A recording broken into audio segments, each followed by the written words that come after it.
Hello বন্ধুরা, আসসালামু আলাইকুম। তো স্বাগতম তোমাদেরকে আমার আজকের ভিডিওতে, আমার ভিডিওর পার্ট 2তে। তো আমরা গত ক্লাসে আলোচনা করছিলাম একাদশ শ্রেণী কৃষি শিক্ষা দ্বিতীয় পত্র থেকে দ্বিতীয় অধ্যায়ের তৃতীয় পরিচ্ছেদ ব্রয়লার খামার থেকে। তো গত ক্লাসে আমরা গিয়েছিলাম রুডার হাউস তৈরি পর্যন্ত। আজকে আমরা শুরু করব লিটার ব্যবস্থাপনা থেকে। তুষ, কাঠের কুড়া, বালি, ছাই, আখের চুপড়া, খড়ের ছোট টুকরা ইত্যাদি যে কোনো প্রকার ঘরের মেঝেতে বিছিয়ে মুরগির বিছানা তৈরি করতে হবে। এগুলো লিটার বলে।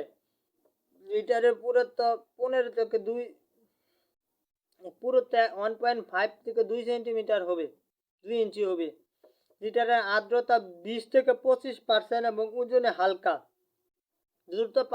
দ্রুত পানি শোষণ ক্ষমতা, নরম, আরামদায়ক, সহজলভ্য, কম তাপ পরিবহন ক্ষমতা সম্পন্ন হতে হবে। আর্দ্রতা কম থাকলে পানি স্প্রে ও আর্দ্রতা বেশি থাকলে চুন ও শুকনো লিটার দিতে হবে। সপ্তাহে একবার লিটার উল্টিয়ে দিতে হবে। প্রয়োজনে পুরাতন লিটার সরিয়ে নতুন লিটার দিতে হবে। জাত, অধিক দ্রুত মাংস উৎপাদনের জন্য বিভিন্ন জাতের মুরগি সংকরণের জন্য হাইব্রিড জাত সৃষ্টি করা হয়েছে। এরা 8 সপ্তাহে প্রতিটি ব্রয়লার 4 কেজি খাদ্য খেয়ে 2 কেজি মাংস উৎপাদন করে। ব্রয়লারগুলো হচ্ছে হাইব্রু, মিনিব্রো, রসব্রয়লার, ইন্ডিয়ান রেবিসার, স্টারব্রো, ইসাবি বিডেড ব্রি 77, ট্রপিক ব্রো, মার্শাল কপ ইত্যাদি। তাপমাত্রা, একদিনে বাচ্চার জন্য রুডারের তাপমাত্রা যথেষ্ট গুরুত্বপূর্ণ। বাচ্চা ছাড়ার সময় রুডারের তাপমাত্রা শীতকালে 35 ডিগ্রি সেলসিয়াস এবং গ্রীষ্মকালে 28 ডিগ্রি সেলসিয়াস থাকতে হবে। একটি 7 ফুট ব্যাসের রুডার হাউসে 1000 ওয়াটের হিটার কয়েল অথবা 1000 ওয়াটের 3 থেকে 4টি বাল্ব প্রয়োজন। বাচ্চা রুডারের কাছে জড়ো হলে বুঝতে হবে ঘরের তাপমাত্রা কম। বাচ্চা সারা ঘরে ছড়িয়ে থাকতে বুঝতে হবে তাপমাত্রা প্রয়োজনীয় আছে। রুডার থেকে দূরে থাকলে বুঝতে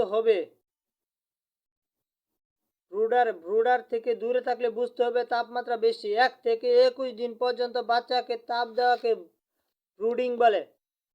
বাল্ব ছাড়াও ইলেকট্রনিক ও তুষের চুলা জ্বালিয়ে তাপ নিয়ন্ত্রণ করতে হবে। প্রথম সপ্তাহে 35 ডিগ্রি সেলসিয়াস, দ্বিতীয় সপ্তাহে 32.2 ডিগ্রি সেলসিয়াস, তৃতীয় সপ্তাহে 29.2 ডিগ্রি সেলসিয়াস, চতুর্থ সপ্তাহে 26.6 ডিগ্রি সেলসিয়াস, পঞ্চম সপ্তাহে 23.8 ডিগ্রি সেলসিয়াস, ষষ্ঠ সপ্তাহে 21 ডিগ্রি সেলসিয়াস তাপ দিতে হবে। এরপর তাপ দিতে হয় না। খাদ্য, রুডারের বাচ্চা ছাড়ার 3 ঘন্টা পর বাদামি রঙের কাগজের উপর প্রতি 200 বাচ্চার জন্য 500 গ্রাম গমের ও ভুট্টার সুজি ছড়িয়ে দিতে হবে। এরপর বাচ্চাদের স্টার্টার দিতে হবে। পানিবাহিত রোগ প্রতিরোধের জন্য 21 দিন পর্যন্ত পানি শোধন করে খাওয়াতে হয়। পানি শোধনের জন্য 1000 লিটার পানির সাথে 60% ক্লোরিন সম্পন্ন 6 গ্রাম ব্লিচিং পাউডার মিশিয়ে দিতে হবে। প্রতি 550টি বাচ্চার জন্য 3 ফুট লম্বা ফিডারে দিনে 4 বার করে পানি দিতে হবে। বয়স বাড়ার সাথে সাথে এবং গরমের সময় বেশি পানি সরবরাহ করতে হবে।